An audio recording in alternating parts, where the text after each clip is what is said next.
Welcome everyone to our Regional Agency Intervention, UNM, and Financial Literacy Fair. This is the first year that we have been sponsored by the University of New Mexico to host a financial literacy fair, and we are so grateful for the opportunity.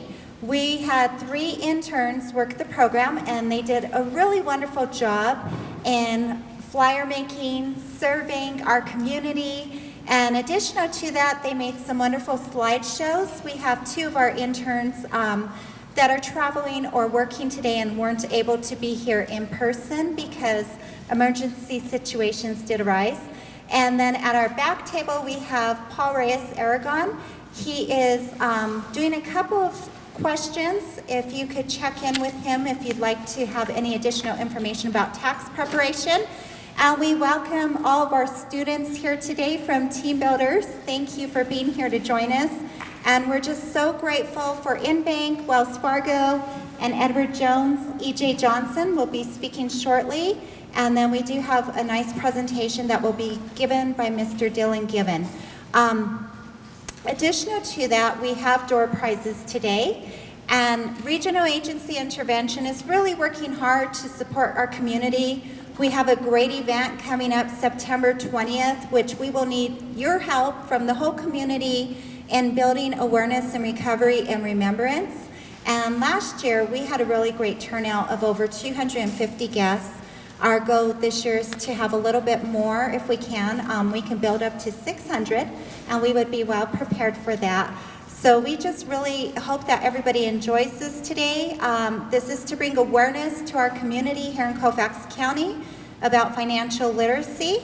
And we are going to go ahead and start with Reverend Jill Cline, who is going to be presenting a really nice slideshow from Sydney Cline, who was a wonderful intern and a great asset to this financial literacy internship. Thank you. Hello, beautiful people, and I hope you're having a good day. My name is Sydney Cline, and if you are seeing me as a recording, it means that unfortunately I had a situation at work where I was called back because I do work and live in Santa Fe, New Mexico, full-time.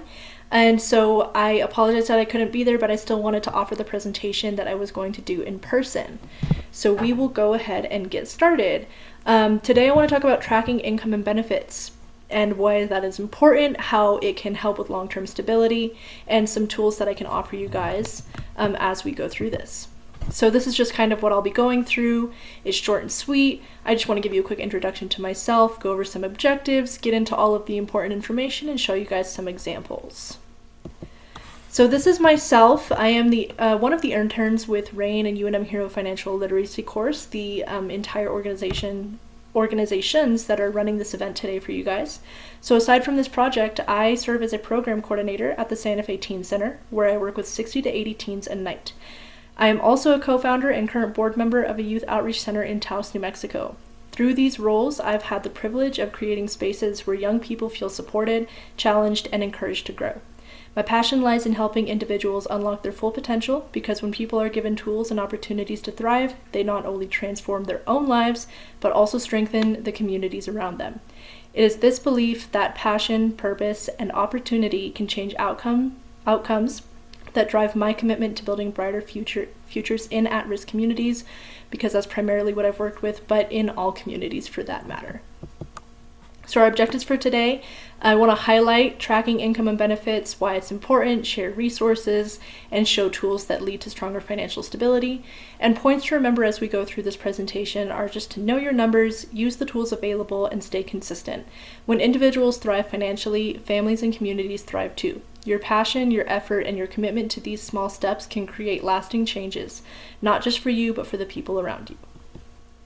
So the whole vision is that when you know exactly how much money is coming in, how you're getting paid, whether it's cash, checks, or whatever it might be, and from where, you're already one step ahead.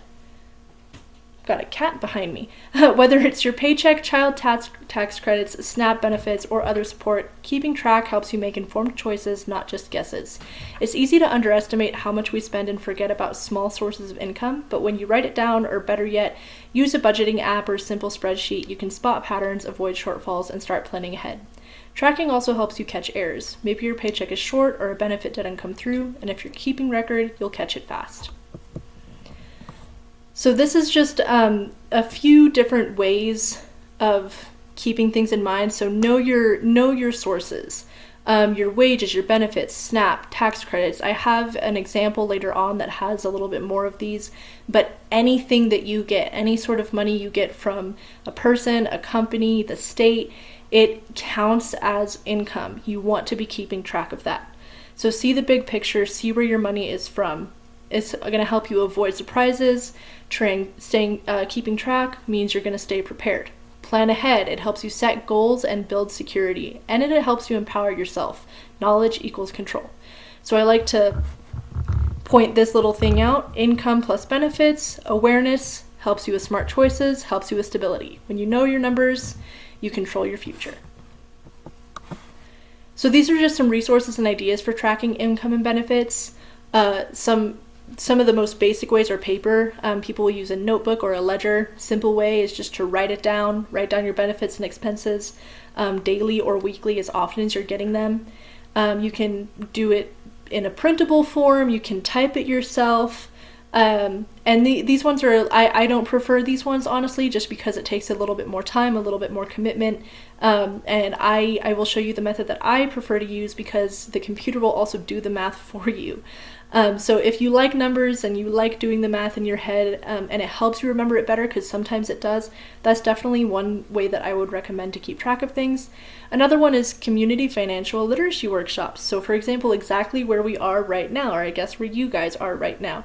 A lot of nonprofits, including Raton and UNM Heroes, are, for example, some of the great places to find these resources.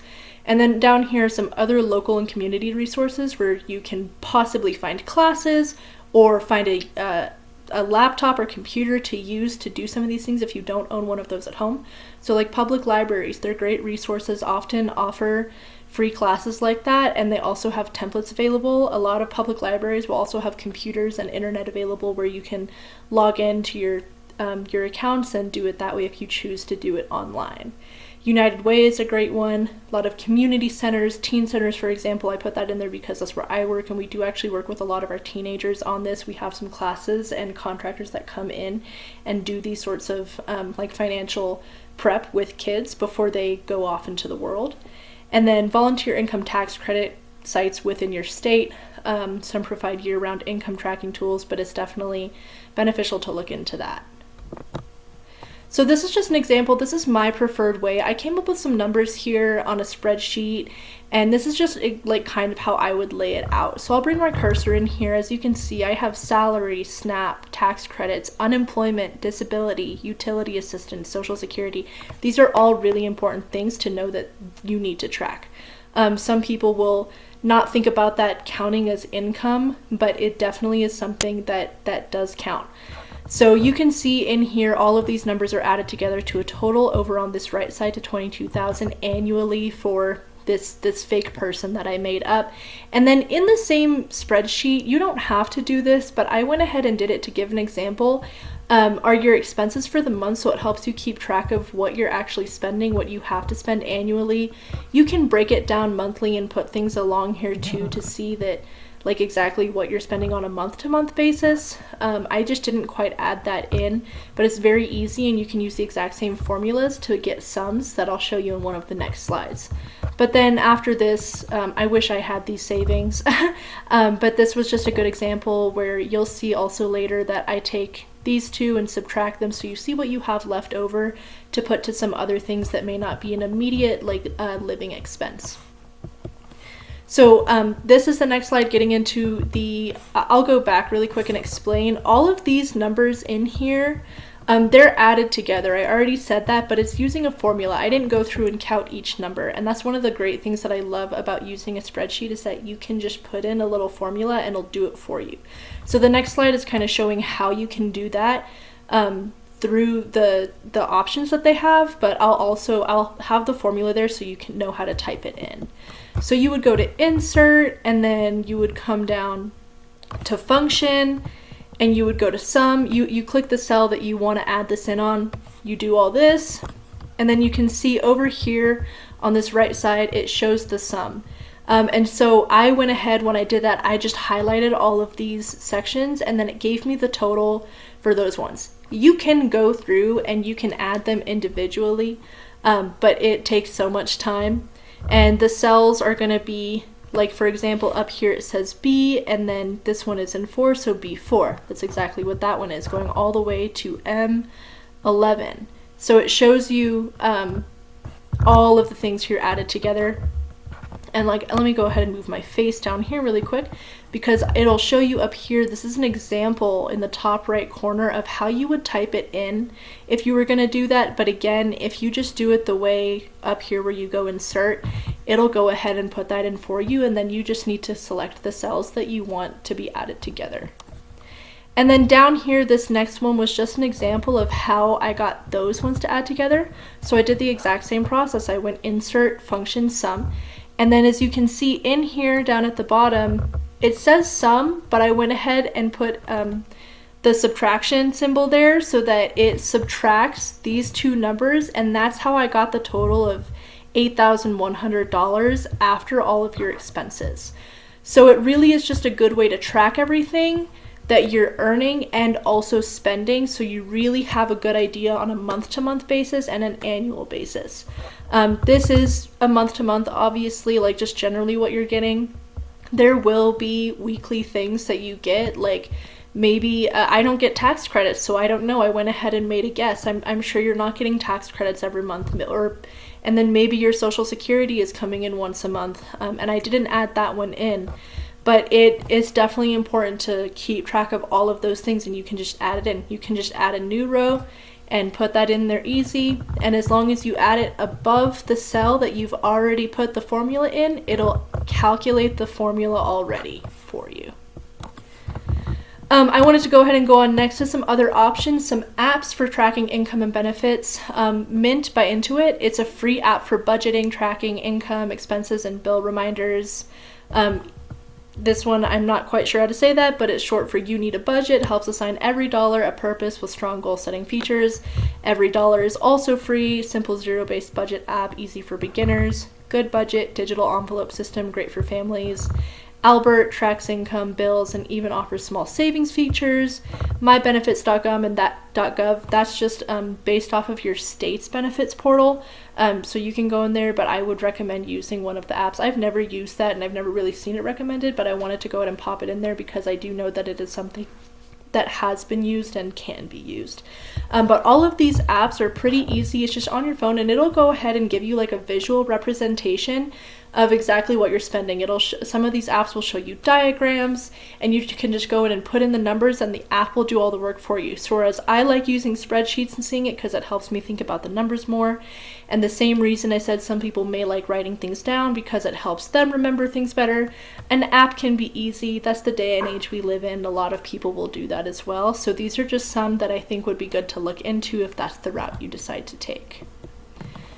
So I just wanted to talk about how these tools lead to stronger financial stability. Using tracking tools, whether it's simple notebook, a spreadsheet, an app, it all gives you a clear picture of your income and benefits, and that's the whole point. That's what we want. When you can see exactly what your resources are that are coming in, it becomes easier to plan on how they're spent and helps you create a stable and secure mindset around it. This helps you avoid running short before the end of the month, catching mistakes or missed benefits quickly, and even set aside savings when possible. So this is my metaphor. It's like building a house. So you use tracking tools, that's a good foundation. Like a house needs a solid base. Financial stability starts with knowing your numbers. Budgeting habits are your walls. Steady tracking builds structure and protection around your finances. Goals and savings are like your roof. Planning for the future shields you from life's storms. And as a result, you get a stable home, a strong, secure, and able to withstand challenges. So that's how I like to wrap it up. It's like it's building your own little home. So I wanted to say thank you. I'm glad I got to give this presentation, even if it was virtually. If you guys have any questions, you can go ahead and approach Danielle, and I will have her, she can give my email out. And there will also be handouts of this presentation printed if you guys just want to look at it and see some of the different things that I used in here. And I appreciate you spending your time watching me, even though I can't see you guys. Thank you.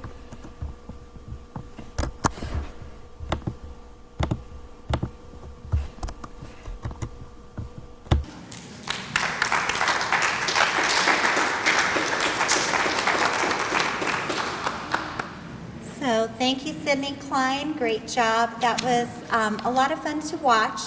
And now we are going to have a presentation and information by Edward Jones E.J. Johnson. Thank you.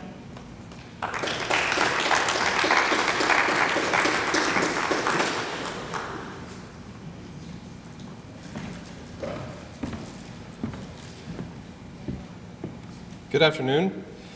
Camera, I apologize. Microphone, I apologize. I don't do this well. I might be over here. I'm sorry. I'll try. I'm not president, so don't vote for me. First off, I see our group of kids in the back. Hey kids, quick question for you. What do you call a hen that counts her eggs? A mathma chicken.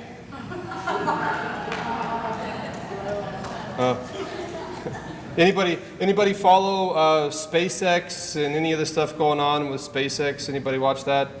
Well, there's a new article out. Apparently, they are planning a new restaurant on the moon. Yeah, the food's out of this world. So,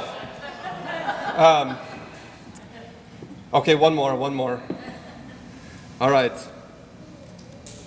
So, this one's for the kids in the back again too, okay? It's another math one. You ready?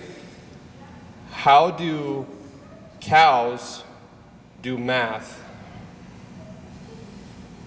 With their calculator. All right. Okay. I'm here. Utterly hilarious.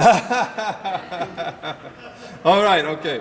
So I will get started here. So thank you for having me. I appreciate it very much. I appreciate being here, part of the literacy. Hopefully this grows as financial literacy, kind of a passion that I have. I really enjoy speaking about finance and all things financial. Taxes are important. Make sure we'll talk just a minute about taxes. But I am with E.J. Johnson, with Edward Jones. I want to talk a little bit about making you potentially healthier and wealthier today.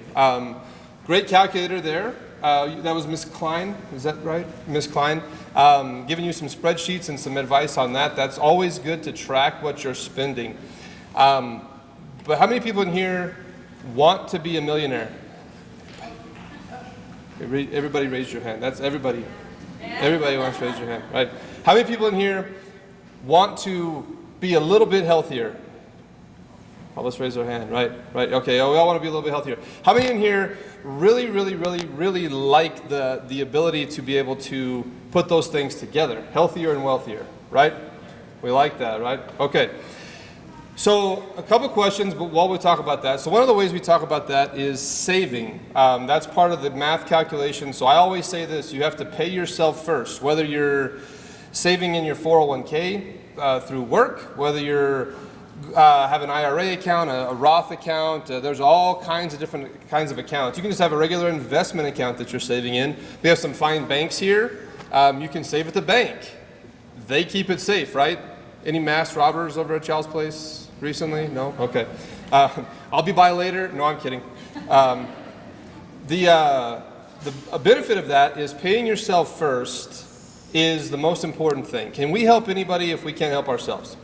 The answer to that is really no, right? So we want to make sure that we're taking care of our own future first in the realm of all of our spending. Why is that? Because if we don't pay ourselves first, we're going to work until 3:30 the day after our funeral, right? Because we just have that mindset, right? We're all going to, so I'll be honest with you. I grew up on a cattle ranch. It's hot outside in the summer and it's cold outside in the winter, and I figured out a better way to make a living and go inside.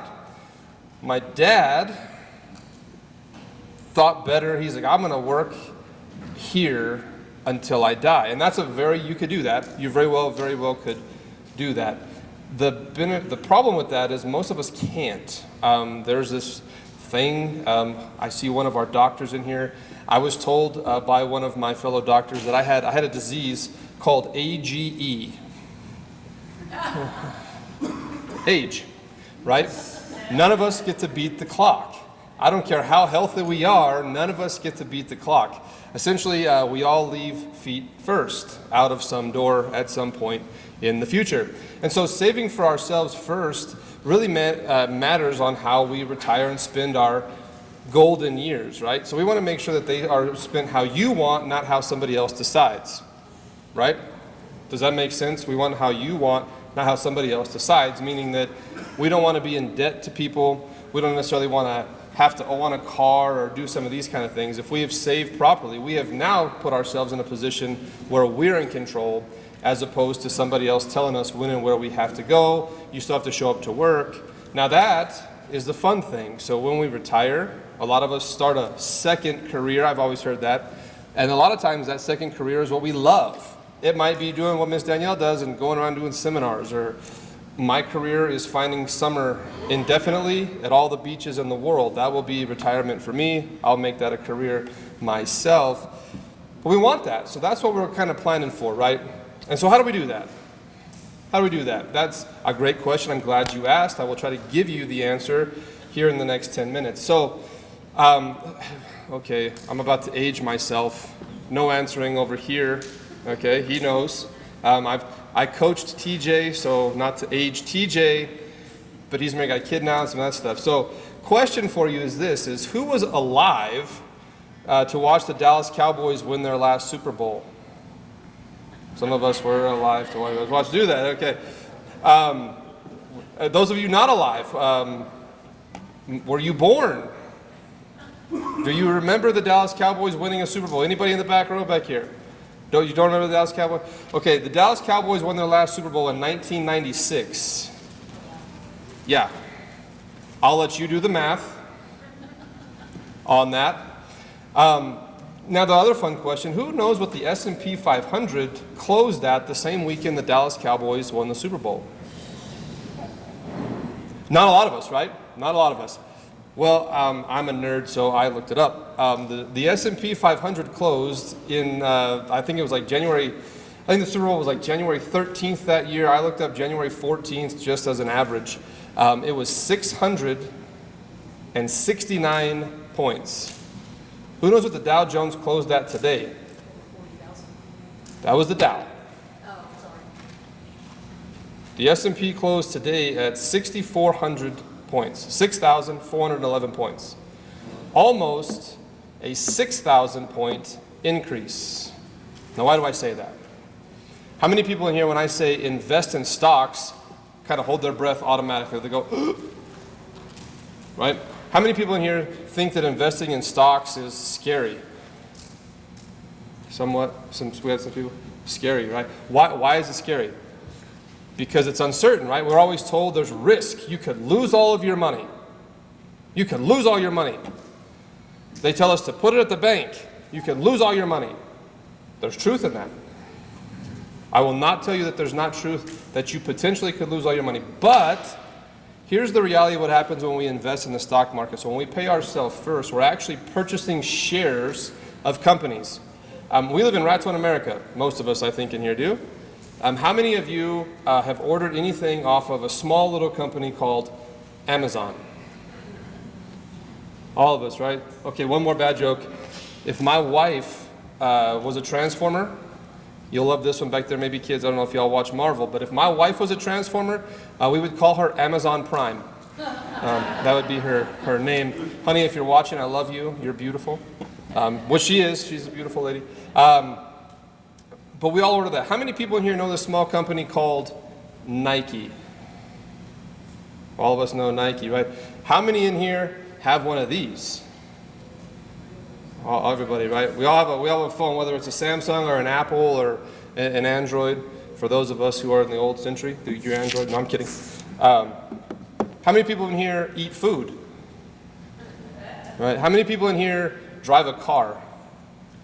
Okay, kids, you will someday. Okay, you will someday.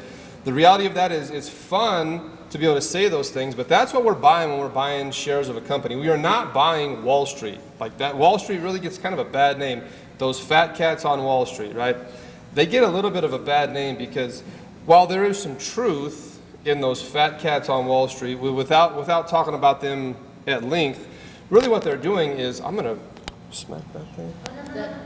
Oh, that's mine. I'm sorry. I'm gonna break it. I apologize. I've hit it like 4 times. I'm sorry about that. So when we're looking at Wall Street, we always get on the news channels and all that kind of stuff. But the reality of it is if you come into any brokerage office, whether it's Edward Jones or Morgan Stanley, you go anywhere and you buy a share of X, pick one. I don't care. There are hundreds of them in the world to pick from. You are actually buying a share. Well, let's look at McDonald's. You can buy a share of McDonald's, which makes you an owner of McDonald's. You get to vote, you get a dividend, and you get to have that share price increase because there are lots of people who go to McDonald's, right? So that is not necessarily a fat cat. You get to make that money. You in Raton, America get to earn that money. Why? Because we found it was a good investment and we decided to put our hard-earned money that you just budgeted into the stock market, okay? Now, can McDonald's go down in price? The answer to that is yes, but we own our share, okay? I told you I grew up on a cow ranch. Milk cows.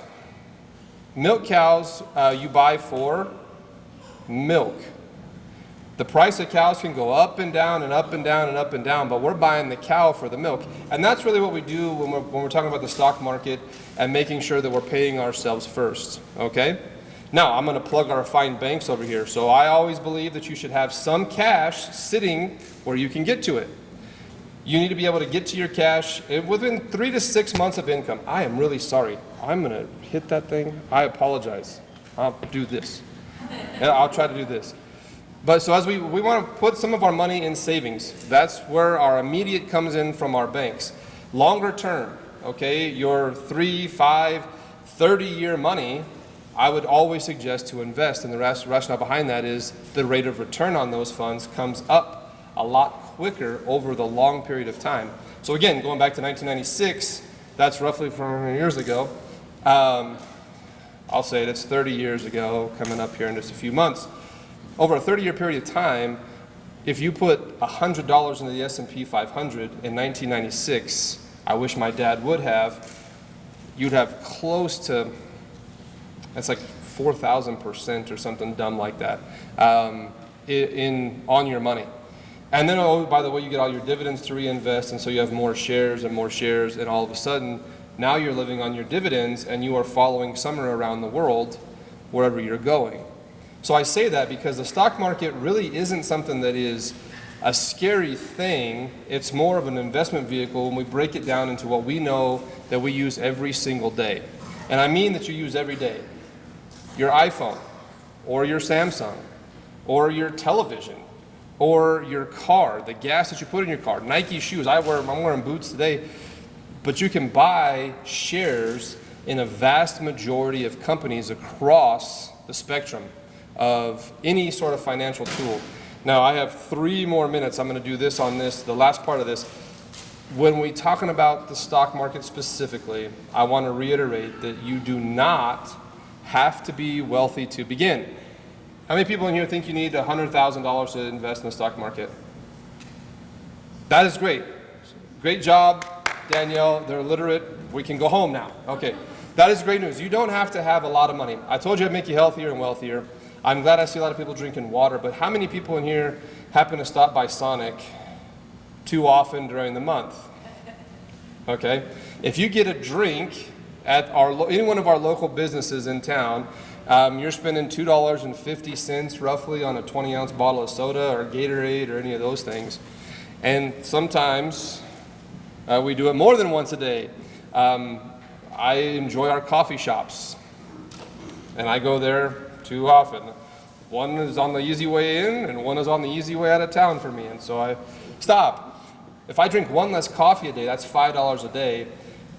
Probably a little healthier because I like a little bit of sugar in the coffee, so I have to tighten my belt every so often.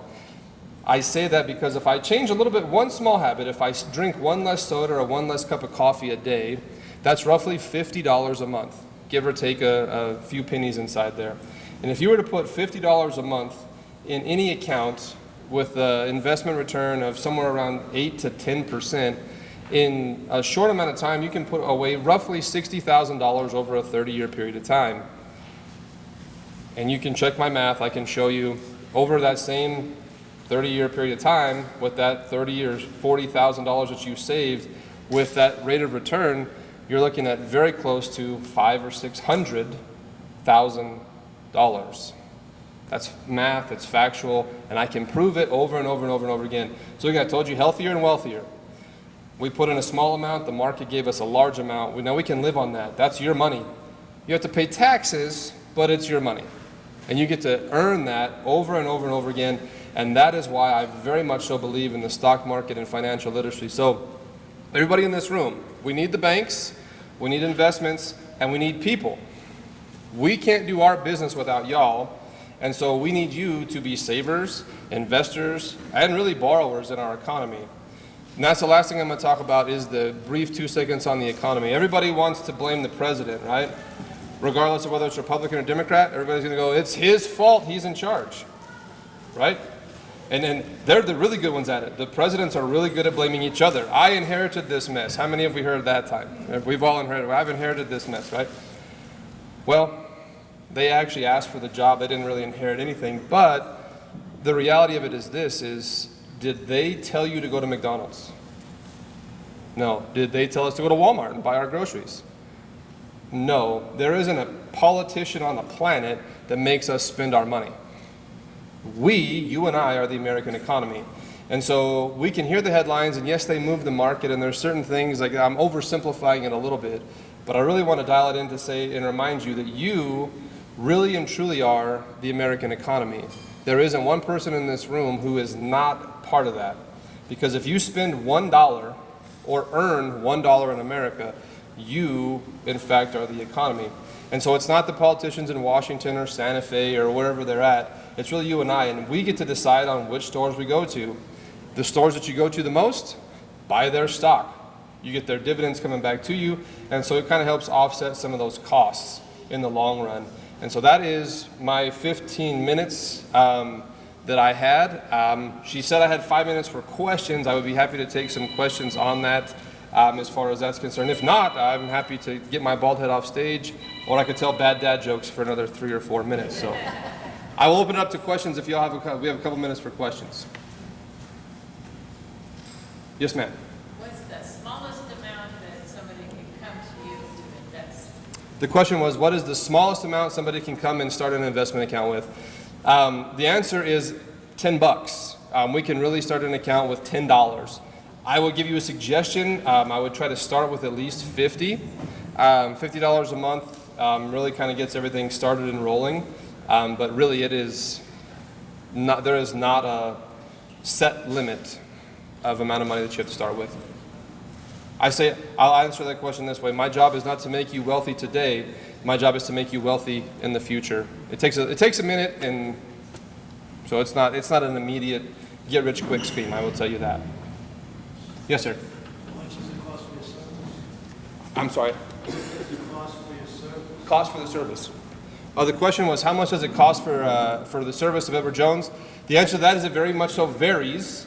Depending on what kind of investment product you're looking at. So we offer everything from life insurance to annuities to an individual stock or a mutual fund purchase.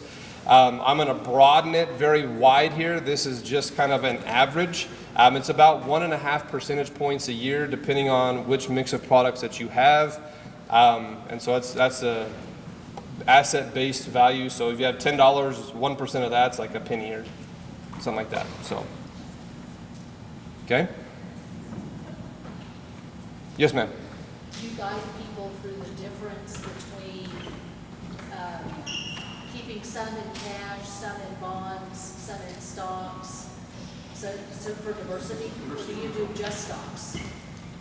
So the question was, do we guide, like at Edward Jones, is there a guidance for stocks, bonds, mutual funds, cash, and the different products inside there?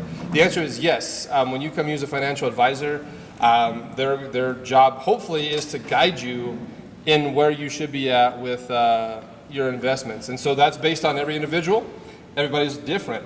For me, for instance, I'm not as young as I was when I was coaching, but I heavily invest in stocks. I understand them very well, so I do stocks. I've got clients who most of their money is in CDs. Some of them have a mix, and so it's all dependent upon your risk tolerance, and then we give the name to that dollar. So this dollar is for retirement, so it can be a little bit more aggressive. This dollar is for next year when I'm going to buy a car. We want that to be available to us. This dollar is whatever it is. So I like to say that we name your money. If it has a name, it's going to do something. If it doesn't have a name, it disappears, as I like to say. So.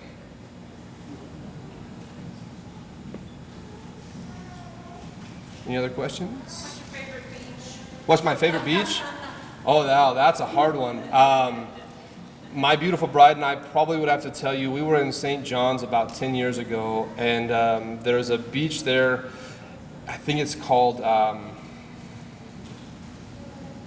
don't know, it's in St. John's. I forgot the name of it, but it's down, Honeymoon, there it is, Honeymoon Beach, it just came to me. It's called Honeymooners Beach in St. John's, U.S. Virgin Islands. And I will tell you that that is one of my favorite places on the planet. Beautiful there. Anybody else? Kids, anything back there from you? No, you're good? You want to hear another joke? No, they don't want to hear another joke. All right. That's terrible. But thank you very much. I appreciate you all listening to me today. I am here if you have questions, so just let me know. Thank you, E.J. Johnson. Greatly appreciated. We're going to take a break and do 3 door prize drawings real quick. If Shania will shake that up and let Jeremy draw it, and we will announce the winners for 3 door prizes. Thank you.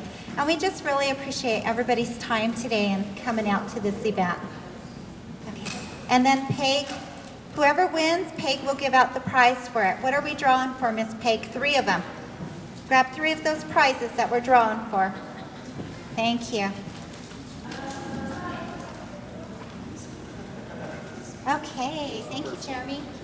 Our first winner today is Alan Martinez. Yay, Alan! He's at that table back there. Thank you. Congratulations. Thank you. Our second winner is Kaylee Jo Trujillo. Yay, Kaylee! Congratulations. Come up here and see Miss Peg, and she'll give you your prize. Okay. And our third one is Ani Romero. Ani, congratulations! Yay! Thank you, everyone. We're going to have a speech given by Mr. Dillon given now. He's going to be presenting for us today from InBank about credit scores. If everybody could give Mr. Given a warm welcome. Thank you.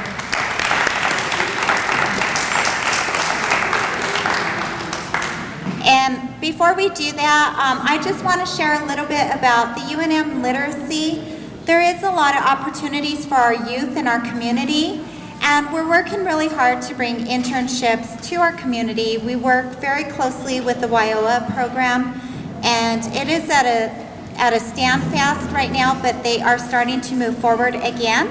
And then the city of Raton also has an opportunity for volunteer internships. They're not paid internships at this point in time. We're looking at how to support that more, but there is a great gentleman who's working hard to make that happen. And Rain is going to partner with them, talking about how important internships are and to give different skills to our community. So with this recording, I hope that it gets out to our youth, concentrated especially 16 to 24. And we're so grateful today for team builders, our future little interns to come, and we just wish everybody a great school year. So now I'm handing it over to Mr. Dillon Given. Thank you. Hello everyone, my name is Dillon Given. I'm with InBank. I'm a commercial banker for the Trinidad and Raton region, and I'm here to talk about 2 important topics that aren't being taught enough in schools, and that's debt management and then understanding your credit report. I'll admit, before I got into banking, I didn't know how credit reports were, how they factored in your numbers, or how they come up with that average. So debt can be one of those things that if you don't have it under control, it can really affect your financial and your mental health. It will feel like you have a looming cloud over you at all times. It can really affect how you live your life. And the first step to getting that financial freedom is to make a budget. And this is when you want to be real with yourself. How much money are you making? How much money are you spending? What are you spending it on? This is just, you and the paper. You don't need to share this with your friends. This is where, again, like I said, you really want to be honest. Make a budget. I have an example here on the slide. This is a $2,500 a month income, and then you have all your expenses going down from mortgage all the way to groceries, subscriptions, miscellaneous. After you build out your budget, next you want to have an emergency fund, and this emergency fund is you want to have it cash on hand so that if for some reason you don't have money in the account, but you need this right now, a tire, whatever, you have a blowout on the highway and you don't have money in your account, you need to buy a new tire to get to work, you have that cash available so that you could buy that tire and go on with your day and continue. So an emergency fund is really important, and then after you build that, you want to prioritize your debt.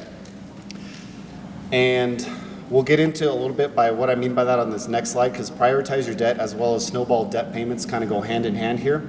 And just in case you're wondering where I'm getting these teachings from, a lot of these are from Dave Ramsey, and you can get these on ramseysolutions.com. He has a lot of great tools on how to invest and how to take care of your debt and how to get ahead in life.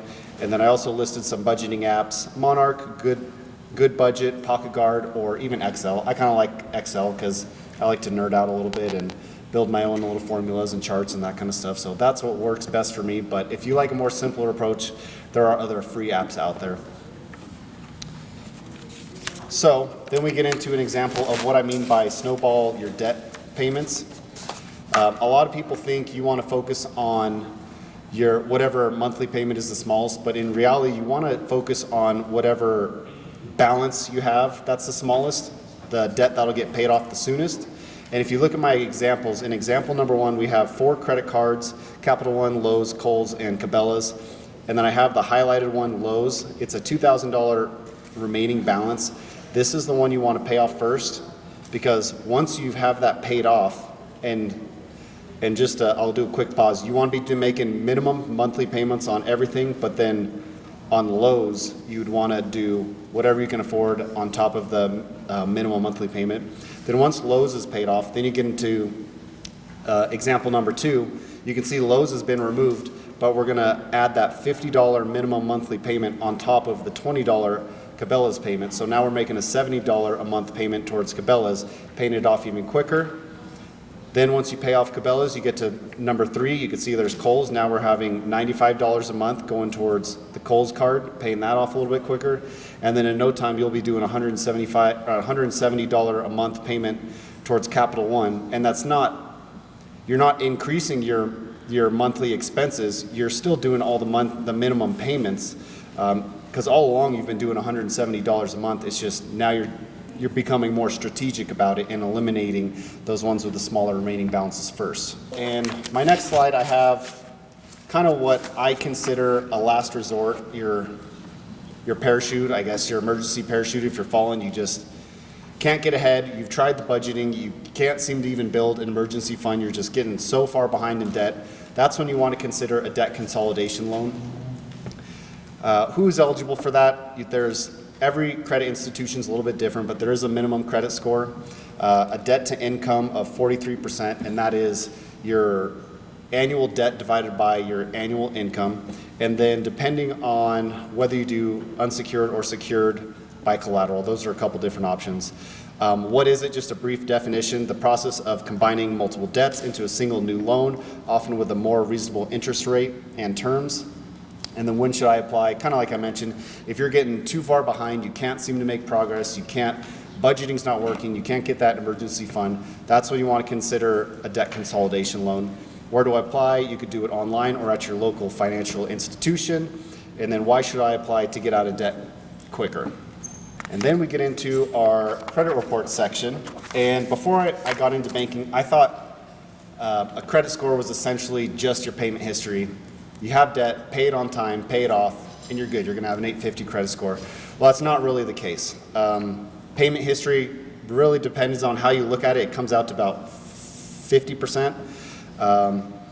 But you can see on my first box here, I have payment history is 35%, and that that includes paying your bills on time. Or do you have any late payments, bankruptcies, derogatory remarks, stuff like that? And then the next one is one people don't often think about, but it's 30% of your credit report, and that is the amounts owed to the credit utilization ratio. And that is kind of like it sounds, amount owed to what you have available.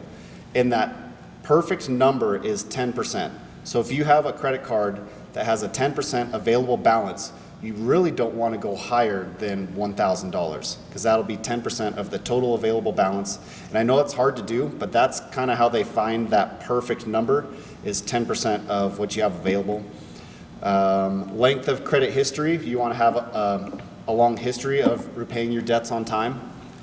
Credit mix, they want to see mortgage, auto loans, credit cards, maybe educational loans, stuff like that. They want to see you can handle many different types of credits. And then new credit inquiries. This is if you go to several banks and you have every bank pull your credit, you're gonna get dinged continuously. So try to limit as many hard inquiries as you can. That's why I even have at the bottom there, annualcreditreport.com. You're allowed to pull your credit once a year annually, free of charge, and it doesn't ding your credit. And that's the website to do it at. So I thought I'd throw that in there.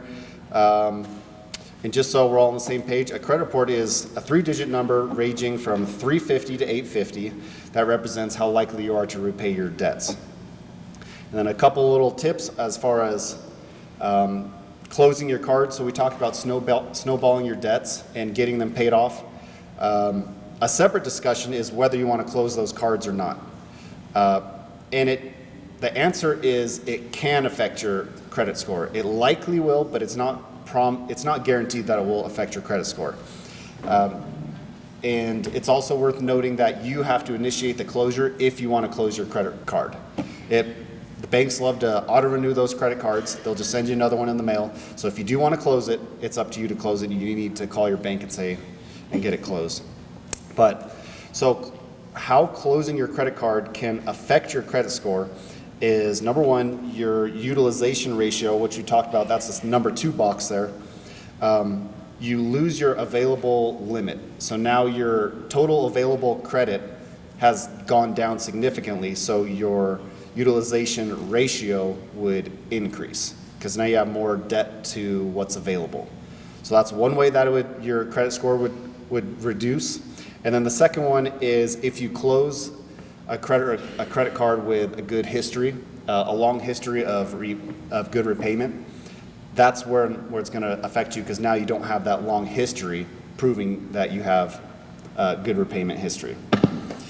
And then one thing to keep in mind is above any credit score, your financial health and your mental health matters more. So if you're the kind of person where you're like, if I have this credit card open, I'm going to use it, and you know you shouldn't use it, close that credit card.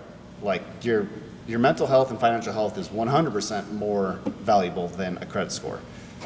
So I just thought I'd throw it out there. Next, we have ways to get started if you're establishing credit or you're building your credit back up. There are 5 simple ways. One of them is a cash secured card, and it's kind of like it sounds.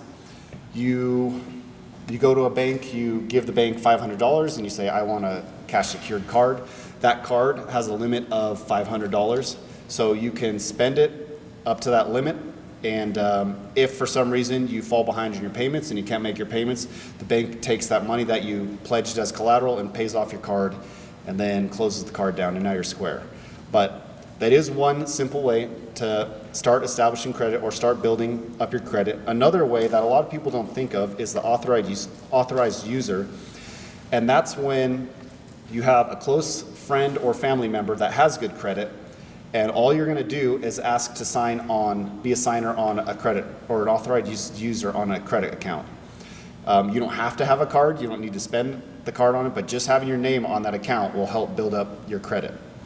Another one is a credit builder loan, which would be something along the lines of you pledge a $3,000, $5,000, whatever amount certificate of deposit at a bank. The bank gives you a loan for that amount or close to it, and you now pay back that loan amount to the bank. So you give us the money, we give the money back to you, and then you pay us back the loan. It's kind of weird, but it is a way to get some payment history. And the only thing you'll lose out of that is you will end up paying the interest, because there is going to be interest associated with the loan. So you're essentially paying interest for a payment history of good credit. Next, you can co-sign. This is actually how I started building my credit. I co-signed my truck, my very first truck, with my dad.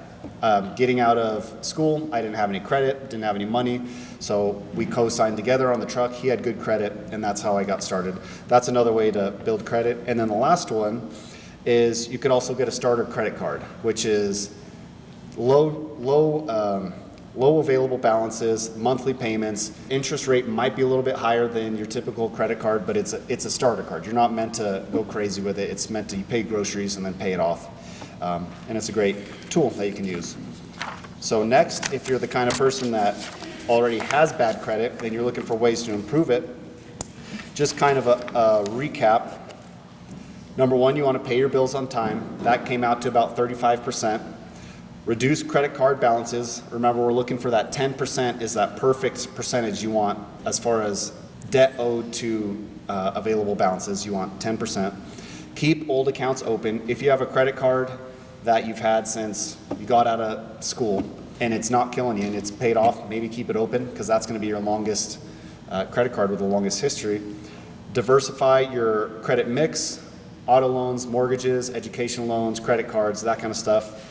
And then lastly, limit hard inquiries. And then just so everyone knows, an exceptional credit score, which most people do not have, is in that 800 to 850 range. That's what's considered exceptional. And then I also looked it up and I thought it was kind of interesting. The very poor range is a lot larger than the exceptional range. So the very poor range is 300 to 579. So a lot larger range. I thought that was interesting. But just for everyone's education, the average credit score is around 708. So kind of right in the middle there. It's still considered in that good range. If you have a 708 score, you're doing just fine. But that's all I have for today's debt management and credit reports. If anyone has any questions, I'm happy to answer them. And then also I have my contact information on there. You're more than welcome to email me or call me or text me. And then, or if you want to do more of a one-on-one, we have a booth in the corner that I'm more happy to help you through there. Thank you very much for having me. Yes. Yep. Why did they pick the numbers 350 to 850? Good question. I don't know. I guess they had to pick something. If it was me, maybe I would have done 1 to 1,000 or 1 to 100. I don't know. But I don't know why they did 350 to 850. That's a good question. Yes. Does it help you on interest rates or loans if you have exceptional versus very good? Is there any confusion? There is, and it varies. I believe it's around, don't quote me on this, I want to say it's 775 and higher. You get the best rate. But yeah, as far as consumer loans, each credit score does dictate your rate. We actually have no say over what rate you get for consumer loans. So yeah, credit scores does dictate your rate. Yes? When there's an inquiry on a credit card, you say they make the hit in the store, how much would it? It could go down anywhere from 30 to 50 points. Now the good news is you can build that up fairly quickly.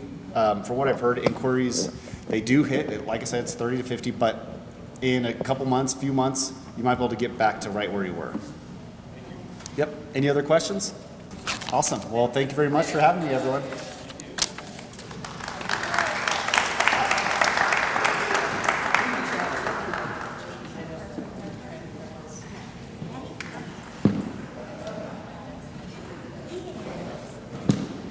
Thank you, Mr. Given. We appreciate you. This is the second time now that he has done a really great presentation.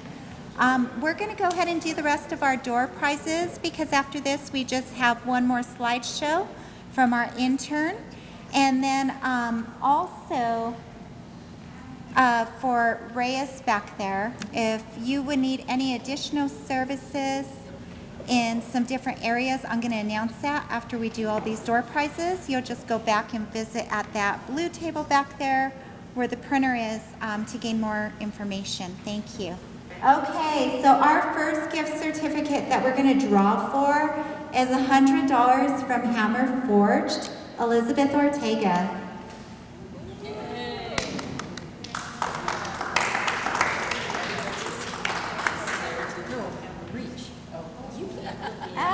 That's okay.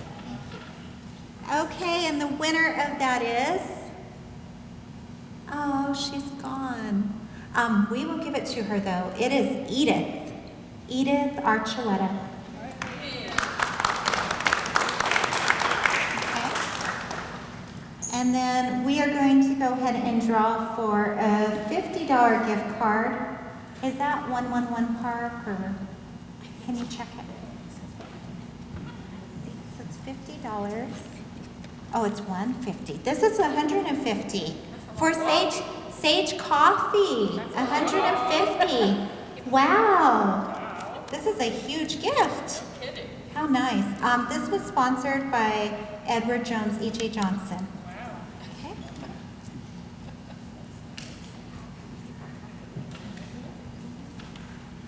And the winner of this is Jeremy.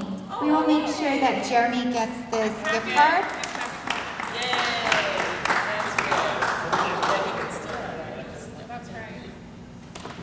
Now we have two $10 gift cards from 111 Park. They sponsored and donated this to this event from Paula Yardis. And we'll pick the two names.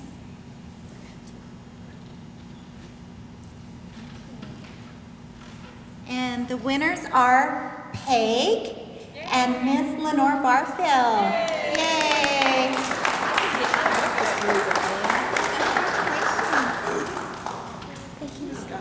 Thank you. Okay, now we have some fun gifts. We'll grab one, and the first one is this great prize here. We'll pick the name for it. We all want that. And the winner is, I can't. Read off the number. Oh, this is for Brooke Salazar, and I'll make sure that Brooke gets this. That is one of our kiddos from Team Builders.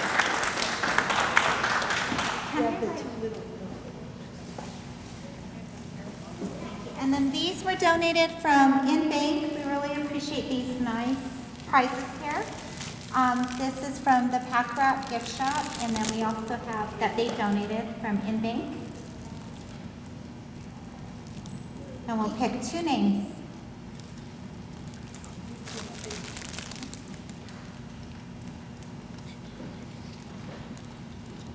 Linda Bennett. Congratulations, Linda. She's over there. Go ahead and take it to her. And Frank. Congratulations, Frankie.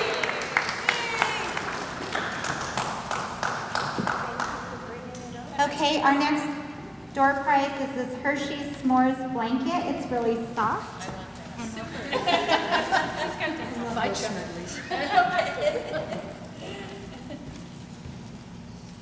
Just one, not the whole staff. Thank you. And the winner is Jeremiah Trehill. Congratulations, Jeremiah. And now we just have two earbuds that we're going to draw for. Two more names for these earbuds. Okay, the first winner is Cynthia. Cynthia, probably she was here. Molina, yeah. Molina, yes.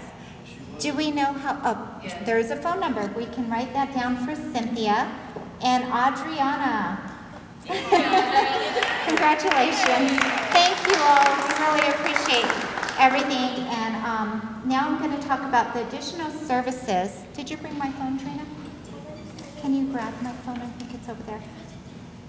So with UNM, in this internship, we learned quite a bit. And the interns did a really great job in doing their surveys. They also did a lot of flyer making and meeting the community. I know they did surveys out in the community. They also did some by phone. But some of the additional services that are provided by this financial literacy internship is if services are needed for bank on account, other banking help, tax documentation, tax filing, financial education, ITIN filing, identity theft, IRS issues, assistance, or other, you may go back to that back table to visit with Reyes and Jharlyn, and they can help you in those areas. And then we also have our slideshow now from Jailey Ramirez, and I'm going to present it on her behalf. She had some difficulty with her recording, so it doesn't record, but she did a great job with it. Thank you. Okay, so this is Financial Literacy with Rain by Jailey Ramirez. And she talked about setting SMART goals, paying bills, tracking income and benefits, getting through the month, SMART goals, specific, measurable, achievable, relevant, time being, and SMART money goals. Instead of this, make more money this year, shoot for this. I will make an extra $100 per month for the next 12 months. Instead of this, rebuild my emergency fund. I will cut out $50 from my splurge fund each month until I've saved up to $1,000. And instead of wanting to invest more, I will invest $500 into my Roth IRA every month in 2025. And then get out of debt as soon as possible. I'll pay $800 extra towards my principal every month using the debt avalanche method. I'll be debt-free in 16 months. Our next slide, learning how to budget and manage your finances, is a very hard thing for some people, but with Rain, they help and guide you with many tools. They give you many tools like you can do like budget sheets, or some people like to use apps like YNAB. And being financially responsible can make your life way easier. Paying bills early or on time saves you so much money, and you don't have to worry. It becomes stress-free, and you mentally will feel amazing and thrive. And when you budget well, you seem to get more of an amazing outcome. Thank you to Jailey Ramirez for doing this internship with Rain. It is greatly appreciated. And now we're going to have any closing remarks. Does anyone have any questions about anything, or any closing remarks they'd like to add to our financial literacy fair today? Just thank you. You're welcome. Thank you. And I'm just going to close with saying thank you to UNM. Jharlyn is in the back. If you'll wave for us, Jharlyn, if everybody will clap for her. She has given so much to all of us and has worked really hard with this program. And I was going to ask, how many young people statewide through the UNM Financial Literacy are participating right now? Oh, Jharlyn, would you like to come up here? Thank you. Welcome, Jharlyn. Yay. Hi everyone, I'm going to introduce myself. My name is Jharlyn Angel. I'm an operations specialist at the Office for Community Health. I am kind of managing multiple internships across all of New Mexico. So Colfax is one of our counties, Guadalupe County, Rio Arriba, and San Miguel County. So they're all kind of doing this wonderful work where we're spreading knowledge and awareness around financial literacy as a whole, taxes being a big component of it, but also anything and everything that can go into a person's financial well-being. Currently we are servicing those 4 counties, and we have 3 interns in each county, so we have about 12 interns this summer. Last summer we had 1 internship with the Anderson School of Management through the University of New Mexico as well. So every year we just keep growing and expanding the program, hoping to create sustainability. So thank you all for coming, and big shout out to Danielle and the team here. They did a great job putting this together, the workshop, doing the surveys. I know it was a lot of hard work and effort on all of their behalf. So thank you so much everyone for showing up for them.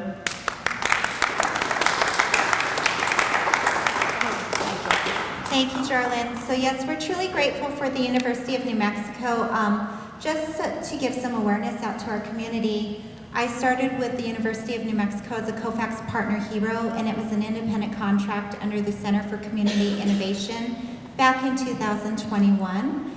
And in 2021, during the pandemic stage, we had seen that there was a lot of trauma and a lot of change due to people being mainly isolated and things changing abruptly in our universe. So we offered support and restorative services, and we brought about this great program where we got a sponsorship for 1 year to provide Tiger Talks to Longfellow Elementary School. And that was the most exciting thing that I've ever had the opportunity to do. So working with the kids today was a lot of fun from Team Builders for me, because it really begins at that age, really being a positive role model to them, showing them what they're able to do, empowering them. And financial information is always important. I'm grateful that my daughter gets to attend all these great functions with me, and my son, he's doing a really wonderful job in the community and advocating for health and social determinants as well. And then my other daughter attends the University of New Mexico and will be an engineer in December, and just passed her FE exam on the first time. So I was so proud of her, because honestly, like, the first time to pass your FE, I talk with a lot of different individuals all over, and they're like, really, the first time? I did mine like 5 or 6 times. So I'm really proud of that accomplishment. But where I'm going with this is we do have a lot of social and health determinants within our community, and to share financial awareness and financial literacy is so important. So a great big thank you to Wells Fargo for everything you do each and every day. If we could give them a round of applause, thank you. And then also a big round of applause for InBank. Thank you for making a difference in our community and our surrounding communities. InBank has been really supportive throughout this whole process, and Hope, she does so much also in financial literacy along with everybody that works at Wells Fargo. So I think if we just continue to keep working together, we can really make a profound difference and impact in our community. And that's what these programs through the University of New Mexico is about. It's about working through the obstacles and the boundaries and overcoming to come to these strengths together as a community. And there is a lot of substance abuse in our community and different things that we're looking at. We need housing, we need transportation. It can always be so much better, but we got to start with what we have and look at the big picture of how we can offer wraparound support. So just thank you to CYFD, JPOs, and everybody here in attendance from the Rain Board today. And Frankie, thank you for being at all the events and everything you do. And Raton Media Works for your great skills and for really providing the skills that we needed today and the tools. You're so important, and I really want to thank Reverend Joe Cline and Dr. Loretta Condor for all your guidance to RAIN and providing ongoing support. And thank you to all our community members and Miss Lenore Barfield, who's back at Longfellow right now and doing great things in our community with the libraries and everything that she does. Thank you so much. So on that note, we're going to close up, and I just thank everyone and wish you a wonderful evening. Thank you.